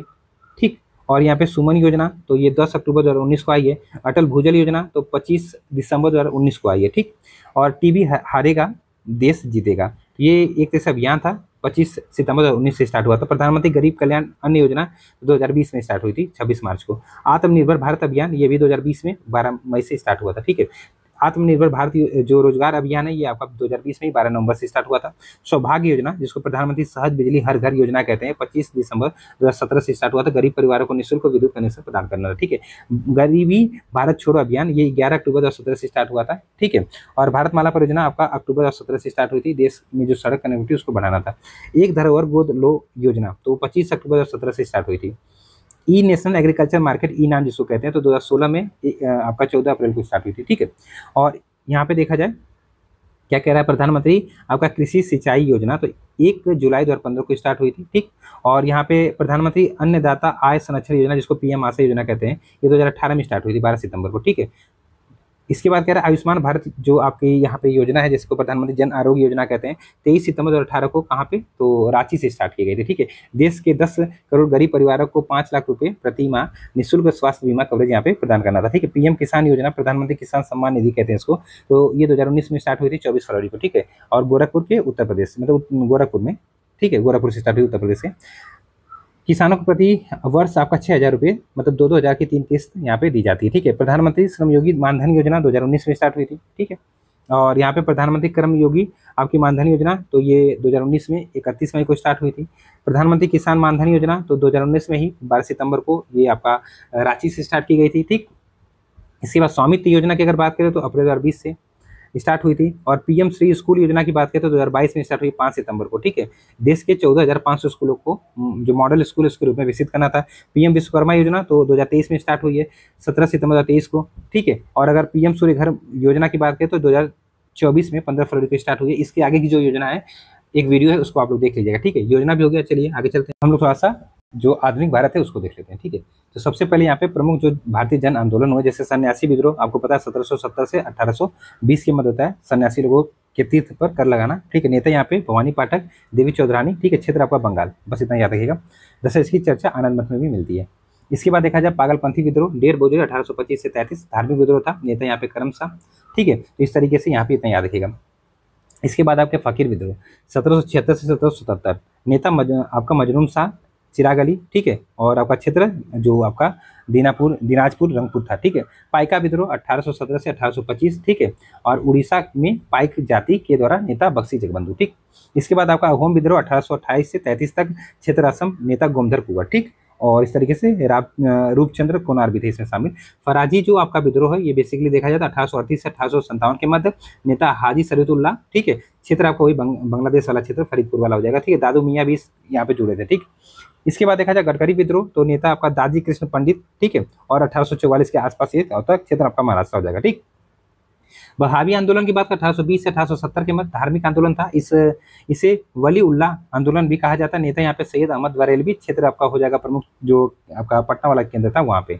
इसके अतिरिक्त महाराष्ट्र, यूपी, मद्रास में भी ये हैदराबाद में भी स्टार्ट हुआ था। इसके बाद कोल विद्रोह की अगर मैं बात करूँ, कोल विद्रोह तो 1829-39 और 1844-48 के मध्य चला था। नेतृत्व यहाँ पे बुद्धू भगत और क्षेत्र आपका छोटा नागपुर का जो सिंहभूम क्षेत्र है वहाँ पे। संथाल विद्रोह 1855 से 56, नेता सिद्धू कानू, क्षेत्र आपका यहाँ पे हो जाएगा भागलपुर वाला क्षेत्र, ठीक है। तो इस तरीके से याद रखिएगा। और इस क्षेत्र को दमन एक को के नाम से भी जाना जाता है, ठीक है। इसके बाद है मुंडा विद्रोह तो ये झारखंड के क्षेत्र में हुआ था और 1899 से 1900 के मध्य हुआ था। इसे उलन गुलान या फिर महाविद्रोह के नाम से भी जाना जाता है। नेता बिरसा मुंडा हो जाएंगे। खासी विद्रोह 1827 से 33 के मध्य, क्षेत्र आपका वही मेघालय वाला, नेता तीरथ सिंह हो जाएंगे। भील विद्रोह क्षेत्र आपका महाराष्ट्र राजस्थान में 1857 में। रामोसी विद्रोह की अगर मैं बात करूँ तो 1822 से 1826, नेता चित्तर सिंह और चित्तूर सिंह पश्चिमी घाट में ये क्षेत्र था रामोसी विद्रोह का। रंपा विद्रोह 1921 से 24 के मध्य चला था। आंध्र प्रदेश के जो आपका गोदावरी नदी है उसके उत्तरी क्षेत्र में, नेता अल्लूरी सीताराम राजू, ठीक है। कुका आंदोलन की बात करें 1840 से 72 के मध्य, नेता आपका भगत जवाहरलाल हो जाएंगे यहाँ पे, ठीक है। इस तरीके से इसके बाद कुछ समय बाद इसका नेतृत्व राम सिंह कुका ने किया था, ठीक है। अगला कह रहा है हो विद्रोह तो 1820 से 22 के मध्य और 1831 से 37 के मध्य आपका चला था। नेता यहाँ पे देखा जाए तो हो आदिवासी क्षेत्र के लोग थे, मतलब हो आदिवासी लोग थे। क्षेत्र आपका छोटा नागपुर। इसके बाद वेलुथम्पी विद्रोह तो 1805 से 1809 के मध्य, कहाँ पे तो आपका जो त्रावणकोर वाला क्षेत्र केरल का, वहाँ नेता आपका दीवान वेलुथम्पी। और फिर पॉलीगरो का विद्रोह तो ये आपका होगा बेसिकली पूर्वी घाट में 1799 से 1801 के मध्य नेता आपका वीपी आपका कोट्टबोमम हो जाएगा। ठीक है। लित्तूर आपका विद्रोह देखा जाए 1824 से 29 के मध्य नेता रानी चेन्नम्मा ने, क्षेत्र कर्नाटक। ठीक। कच्छ विद्रोह 1819 से 31 के मध्य भारमल और इसके समर्थक नेता, क्षेत्र आपका हो जाएगा कच्छ वाला। नील जो आंदोलन है 1859 से 60 के मध्य कृषक आंदोलन था। ठीक है। इतिहास का पहला आंदोलन कह सकते हैं कृषक आंदोलन के रूप में। बंगाल के नदिया जिले के गोविंदपुर गांव से स्टार्ट और नेता आपका दिगंबर विश्वास विष्णु विश्वास हो जाएंगे। ठीक है। तो ये थोड़ा सा आप यहाँ पे देखिए। पावना विद्रोह 1873 से 76 के मध्य बंगाल का जो पावना जिला है वहाँ पे नेता यहाँ पे शांत चंद्र रॉय, केशव चंद्र रॉय, शंभुपाल ये लोग थे। ठीक है। और आपको पता अमृत बाजार पत्रिका ने इसका विरोध किया था, ये भी याद रखिए इंपॉर्टेंट। और बंकिम चंद्र और रमेश दत्त ने इसका सहयोग किया था। ठीक है। दक्कन विद्रोह आपका 1874 से 75 के मध्य महाराष्ट्र के क्षेत्र में पुणे में बेसिकली हुआ था। कालूराम नेता थे इसके नेता। ठीक है।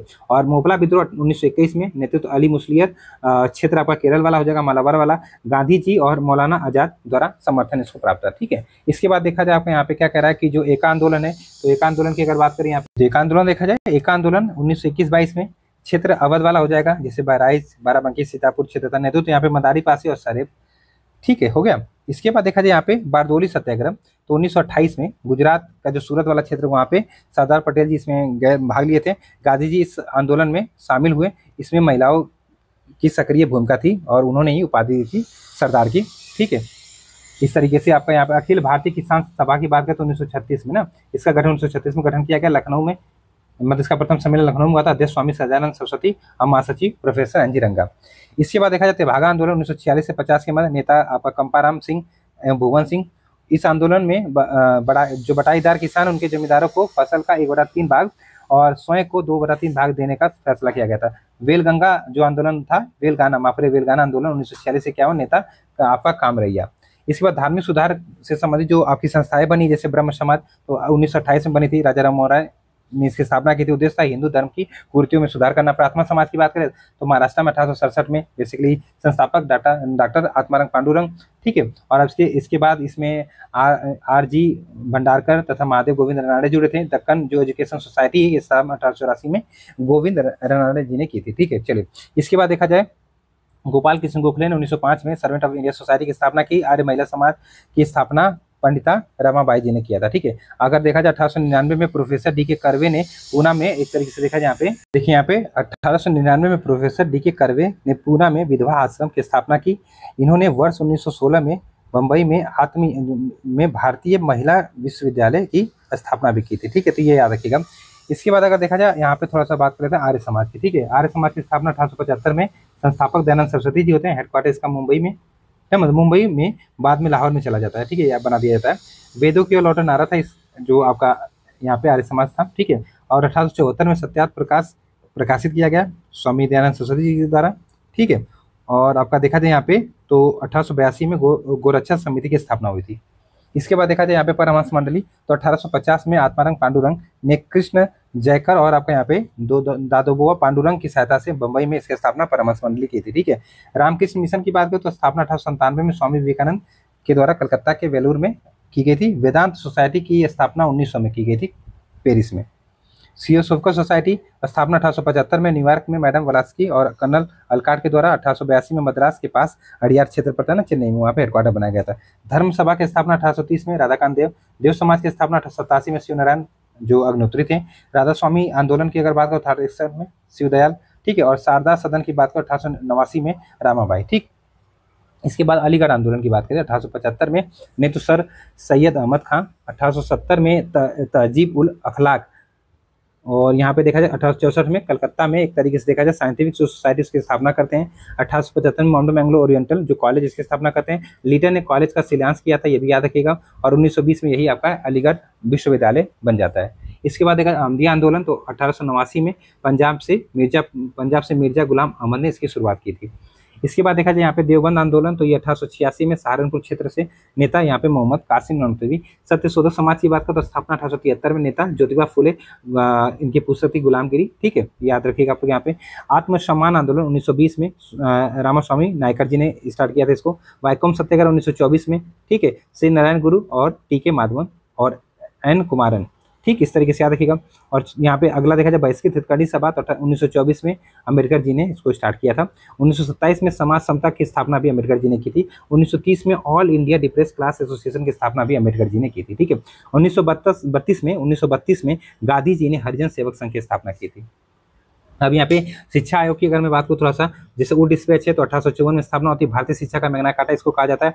चार्ल्स वुड जो होती है इसके दस्ता मतलब करता है सरकार की पाश्चात्य शिक्षा और आधुनिक जो आपका ज्ञान विज्ञान का प्रचार प्रसार करने के लिए देसी भाषाई प्राथमिक पाठशाला और हाई स्कूल कॉलेज की स्थापना करने के लिए ये आपका आयोग बनता है। ठीक, इसके बाद देखा जाए हंटर आयोग आता है 1882 में। तो हंटर के दस्ता में डब्ल्यू हंटर के दस्ता में एक अध्यक्ष और 20 सदस्य उसमें होते हैं। प्राथमिक और माध्यमिक शिक्षा की समीक्षा के लिए अर्थात कुल मिला के वो डिस्ट्रिक्ट की समीक्षा के लिए बनाया जाता है हंटर आयोग 1882 में। ठीक, और एक तरीके से देखा जाए तो प्राथमिक स्तर की शिक्षा जो आपका मातृभाषा होती है उस पर महिला शिक्षा की सुविधा को यहाँ पे बढ़ाने की बात इसमें की गई थी। ठीक, रैले कमीशन 1902 में रैली के दस्ता में विश्वविद्यालय की जो विश्वविद्यालय आयोग उसकी स्थापना होती है। भारतीय विश्वविद्यालय अधिनियम अगर आपसे पूछे तो 1904 बताइएगा। ठीक है, रैले कमीशन 1902 में बना था। सैनर आयोग की अगर मैं बात करूँ 1917 में कलकत्ता मतलब यहाँ पे देखा जाए 1917 में दस्ता यहाँ पे देखा जाए तो डॉक्टर माइकल सैनर ने की थी। 12 वर्ष तक स्कूल की शिक्षा होनी चाहिए ऐसा इसने इसमें बताया था। इसके बाद विश्वविद्यालय में प्रवेश आपका मिलेगा। हार्टोग समिति की बात करें सर फिलिप हार्टोग के नेतृत्व में 1928 में एक समिति का गठन किया गया था। 1929 में रिपोर्ट प्रस्तुत की गई। प्राथमिक शिक्षा के विकास पर बल दिया गया था। औद्योगिक जो व्यावसायिक शिक्षा उस पर भी बल दिया गया था। वर्धा योजना आपको पता है 1937 में आएगी जाकिर हुसैन के दस्ता में और गांधीवादी विचारधारा से ये प्रेरित थी या प्रभावित थी। 6 से 14 वर्ष तक के बच्चों को निःशुल्क और अनिवार्य शिक्षा, ठीक है, और माध्यम यहाँ पे मातृभाषा या फिर जो आपका छात्र की स्वयं की रुचि उसमें देना था। ठीक, सार्जेंट योजना 1944 में आएगी। सर जॉन सार्जेंट के दस्ता में प्राथमिक विद्यालय उच्च माध्यमिक विद्यालय की स्थापना की बात की। 6 से 14 वर्ष तक के आयु के बच्चों को निःशुल्क शिक्षा की बात की गई थी। राधा कृष्णन जो आपका आयोग बना 1948 में, राधा कृष्णन के दस्ता में आयोग का गठन इंटरमीडिएट शिक्षा व्यवस्था पर जोर दिया गया था। विश्वविद्यालय पूर्व 12 तक अध्ययन आपका यहाँ पे करना है, फिर उसके बाद विश्वविद्यालय में प्रवेश आपको मिलेगा। ठीक है, इस तरीके से आती है। कुल आपका देखा जाए तो 180 दिन की पढ़ाई होना अनिवार्य है। ठीक है, और यहाँ पे कोठारी शिक्षा आयोग तो 1964 में शिक्षा की पद्धतियों में सुधार के लिए भारत सरकार ने डॉक्टर दौलत सिंह कोठारी के दस्ता में एक तरह से आपका ये गठन किया था। यहाँ पे नैतिक शिक्षा की बात इन्होंने की थी और सामाजिक उत्तरदायित्व की भावना का विकास कृषि पर रिसर्च सेंटर स्थापित किया गया था। ठीक है, और राष्ट्रीय आय का 6% इस पे तो शिक्षा पर खर्चा किया जाएगा ऐसा बताया गया था। अब यहाँ पे थोड़ा सा देख लेते हैं। चलिए तो देखते हैं कांग्रेस से पूर्व स्थापित संस्थाएं, जैसे कि इसमें सबसे पहले अगर बात करें तो लैंड होल्डर सोसाइटी, तो ये 1838 में स्थापित की गई थी। द्वारकानाथ टैगोर और राधाकांत देव, ठीक है, इसमें प्रसन्न कुमार ठाकुर ये लोग थे और क्षेत्र बंगाल था। बंगाल ब्रिटिश इंडिया सोसाइटी तो स्थापना 1843 में ताराचंद्र चक्रवर्ती, इसके अध्यक्ष जॉर्ज थॉमसन से। ब्रिटिश इंडिया एसोसिएशन की अगर मैं बात करूँ तो इसकी स्थापना 1851 में होती है। राधाकांत देव अध्यक्ष होते हैं। इसके अन्य सदस्य में आपका देवेंद्र ठाकुर महासचिव होते हैं। राजेंद्र लाल, हरिश्चंद्र मुखर्जी सत्य, आपका यहाँ पे देखा है चूड़, और राजा प्रताप सिंह होते हैं। द ईस्ट इंडिया एसोसिएशन स्थापना 1866 में लंदन में बेसिकली दादा भाई नौरोजी के द्वारा होती है। इंडियन लीग की स्थापना 1875 में होगी, शिशिर कुमार घोष करेंगे कलकत्ता में। ठीक है, अस्थायी अध्यक्ष यहाँ पे शंभू चंद्र मुखर्जी होंगे। इंडियन एसोसिएशन की स्थापना 1876 में होगी। सुरेंद्रनाथ बनर्जी की स्थापना करेंगे कोलकाता में। आनंद मोहन बोस को इसका सचिव बनाया जाएगा। कोलकाता स्टूडेंट एसोसिएशन की स्थापना 1875 में, यहाँ पे आनंद मोहन बोस के द्वारा सुरेंद्रनाथ बनर्जी मतलब सुरेंद्रनाथ भी इसमें शामिल होंगे। फिर इसके बाद बम्बई एसोसिएशन की बात करें तो 1852 में दादा भाई नौरोजी ने स्थापना की थी। बम्बई प्रेसिडेंसी एसोसिएशन 1885 में स्थापना होगी। बम्बई के 4 प्रमुख नेताओं जैसे फिरोज शाह मेहता, बद्रुद्दीन तैयब जी और आपका यहाँ पे देखा जाए जीटी तेलंग और काशीनाथ त्र्यंबक यहाँ पे मिलकर करेंगे। पूना सार्वजनिक सभा की स्थापना 1870 में महादेव गोविंद रनाडे और गणेश वासुदेव जोशी करेंगे। मद्रास नेटिव एसोसिएशन की स्थापना 1852 में होगी। गुजुल लक्ष्मी नरसू चेट्टी ने मद्रास में स्थापना की थी। अध्यक्ष यहाँ पे CY मुदलियार, सचिव यहाँ पे वी रामानुजाचार्य हो जाएंगे। ठीक है, मद्रास महाजन सभा की बात करूँ तो 1884 में, ठीक है, मतलब MV राघवाचारी अध्यक्ष इसके होंगे और यहाँ पे देखा जाए आनंद चालू इसके सचिव होंगे और इसमें जी सुब्रमण्यम भी होंगे। ठीक है ना। अगला कह रहा है लंदन इंडिया सोसाइटी, तो 1865 में इसकी स्थापना होती है। स्थापना दादा भाई नौरोजी करते हैं। इसमें फिरोज शाह मेहता, बद्रुद्दीन तैयब जी, WC बनर्जी, ठीक है, मनमोहन घोष आदि लोग शामिल होते हैं। ईस्ट इंडिया एसोसिएशन की बात करूं तो 1866 में दादा भाई नौरोजी इसकी स्थापना करेंगे। अध्यक्ष जमशेद जी जीजा क्या नाम है यहाँ पे वो होंगे, सचिव यहाँ पे फिरोज शाह मेहता होंगे। ठीक है, अब क्रांतिकारी आंदोलन थोड़ा सा देख लेता हूँ एक नजर। ठीक, देखिए व्यायाम मंडली की बात करें तो 1897 में महाराष्ट्र में दामोदर हरि चापेकर, बालकृष्ण हरि चापेकर, ठीक है, इनके नेतृत्व में बना था। पूरे जो प्ले कमिश्नर था जिसका नाम था WC रैन, और आपका इसके सहयोगी यहाँ पे क्या नाम था, यहाँ पे एस नाम से उसकी हत्या यहाँ पे करने का प्रयास किया गया था, मतलब किए गए थे ये लोगों ने। ठीक है। अनुशीलन समिति 1902 में बरीन चंद्र घोष और प्रमथनाथ सतीश चंद्र बसु व कुछ बंगाली युवाओं द्वारा बंगाल में एक तरीके से अनुशीलन समिति की स्थापना 1902 में की गई थी। दूसरी अनुशीलन समिति की स्थापना पुलिन बिहारी दास द्वारा ढाका में की गई थी। और 1904 में आपको बताया वीर सावरकर जी ने नासिक में मित्र मेला संघ की स्थापना की। आगे यही अभिनव भारत में परिवर्तित हो गया। 21 दिसंबर 1909 को आनंद लक्ष्मण कन्हरे ने नासिक जिला मजिस्ट्रेट जैक्सन की हत्या कर दी थी। तो ये डेट बहुत जरूरी, ठीक है। और जैक्सन की हत्या में लक्ष्मण कन्हरे, कृष्ण जी, गोपाल विनायक जो देश पांडे हैं को 1910 में फांसी हुई थी। इसके बाद यहाँ पे देखा जाए, हाँ, अनुशीलन समिति तो 1907 में पी मित्रा, किंग्सफोर्ड की हत्या 1908 में खुदीराम बोस और प्रफुल्ल चाकी, इंडियन होम रूल की स्थापना आप यहाँ पे देखा जाए तो 1900, ठीक है, यहाँ पे 1905 में श्यामजी कृष्ण वर्मा। इसके बाद देखा जाए करजन वायली की यहाँ पे हत्या 1909 में मदन लाल ढींगरा, ठीक। और यहाँ पे सेंट्रल लेजिस्लेटिव असेंबली बम कांड 1929 में बटुकेश्वर दत्त और भगत सिंह ना, ठीक। गदर पार्टी की बात करें तो यहाँ पे स्थापना 2 नवंबर 1913 को अमेरिका के सैन फ्रांसिस्को में। संस्थापक लाला हरदयाल, अध्यक्ष यहाँ पे सोनसी भाकना, प्रमुख नेता रामचंद्र रास बिहारी घोष और आपके यहाँ पे परमानंद सिंह जी होते हैं। कामागाटू जो मारू प्रकरण है, एक जापानी जहाज था भारतीय मूल के गुरुदत्त सिंह ने किराए पर लिया और 150 जो सिख कनाडा जा रहे थे। 1914 की घटना है ये ना।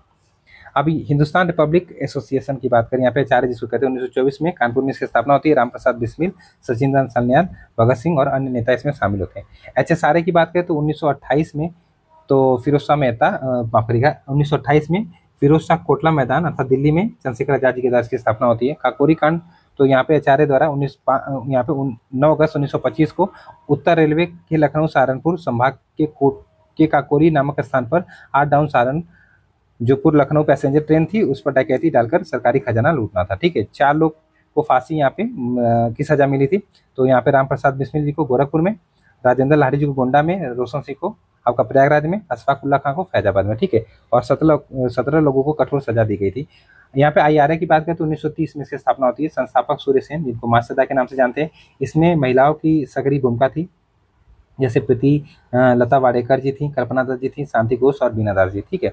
अब राष्ट्रीय आंदोलन की अगर बात करूँ थोड़ा सा यहाँ पे, तो जैसे कि चंपारण सत्याग्रह, तो यहाँ पे 1917 बिहार में राजकुमार शुक्ल के जी के कहने पर 3 कटिया पद्धति इसमें लगी थी। 3/20 हिस्सों पे आपका एक दशमलवी खेती करनी थी। नेतृत्व गांधी जी ने किया था। अन्य नेता आपका राजेंद्र प्रसाद, ब्रज किशोर महादेव, नरहरि पारिक, ठीक है, JB कृपलानी, NG रंगा ने गांधी जी के चंपारण का विरोध भी किया था, याद रखिएगा। अहमदाबाद आंदोलन तो 1928 में मार्च में हुआ था, सॉरी 1918 में, ठीक है, 1918 में मार्च में ये होता है अहमदाबाद आंदोलन। फिर से याद रखिएगा, टेक्सटाइल मिल व मजदूरों के मध्य ये विवाद था। गांधी जी ने अपने नेतृत्व में इस आंदोलन को चलाया और 35% पर बोनस के लिए मालिक को मना लिया था। और इस आंदोलन में अम्बालाल साराभाई की बहन अनुसुईया बेन ने गांधी जी का समर्थन किया था, ठीक है, यह साथ दिया था।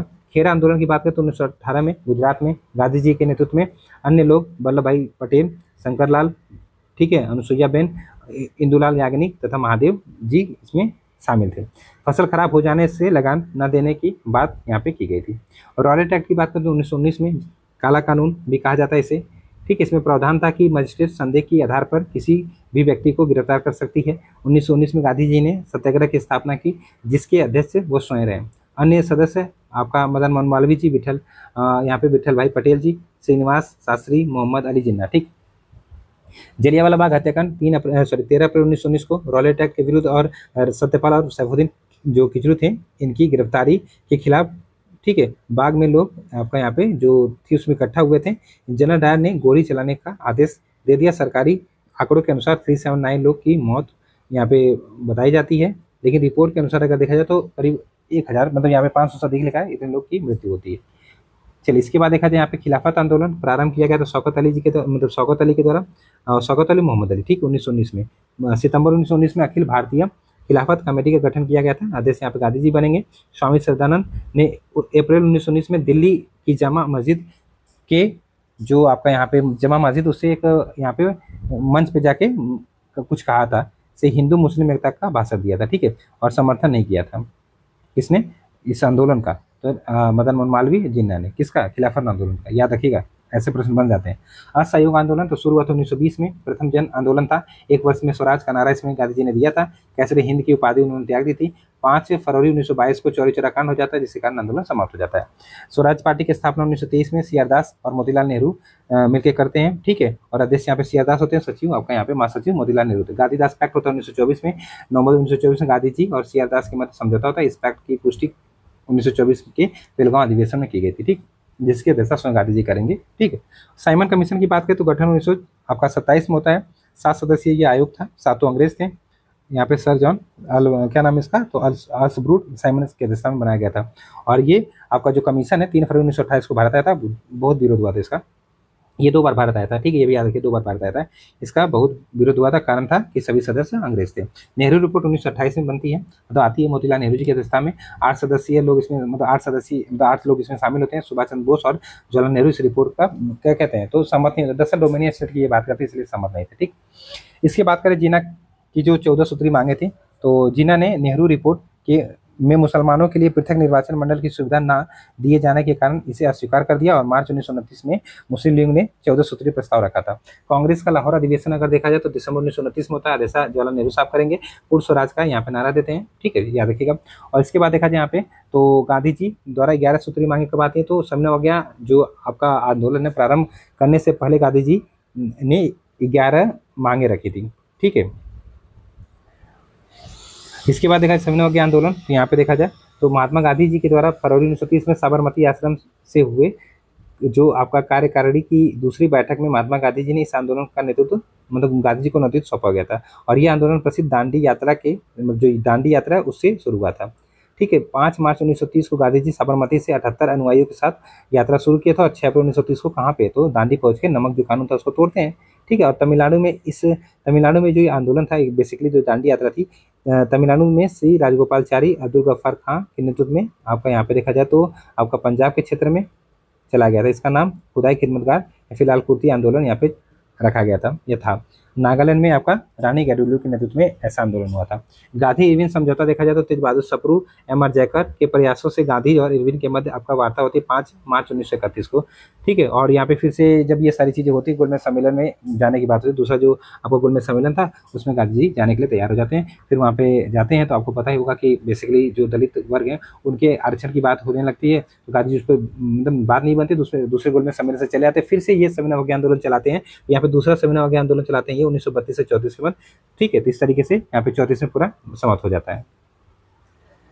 सांप्रदायिक पंचायत की अगर मैं बात करूँ यहाँ पे तो रामजे मैकडोनाल्ड ने यहाँ पे 16 अगस्त 1932 को दलितों के लिए भी सांप्रदायिक चुनाव की बात कर दी थी, ठीक है। फिर इसके बाद पूना पैक्ट होता है 24 सितंबर 1932 को।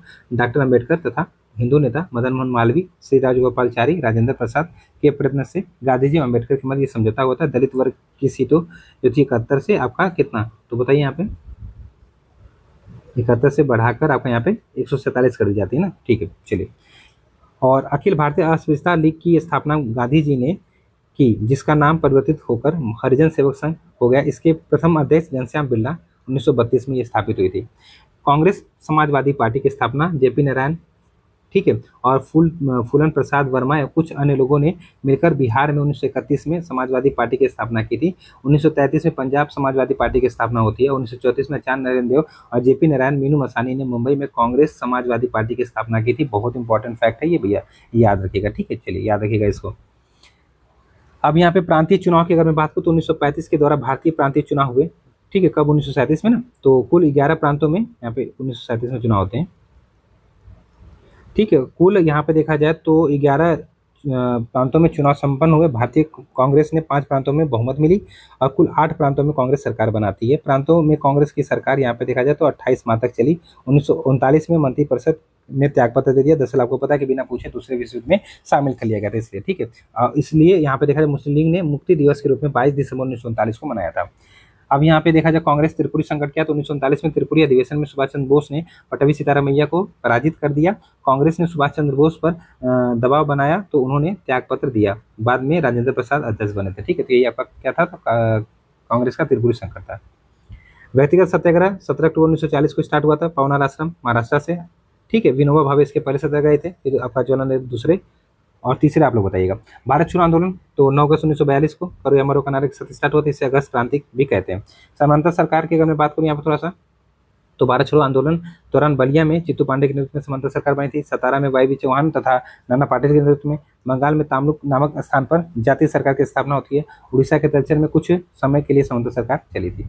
सुभाष चंद्र बोस और आजाद हिंद फौज तो गठन वर्ष 1942 में, गठन में भूमिका कैप्टन मोहन सिंह, रास बिहारी बोस और आपका यहाँ पे निरंजन सिंह।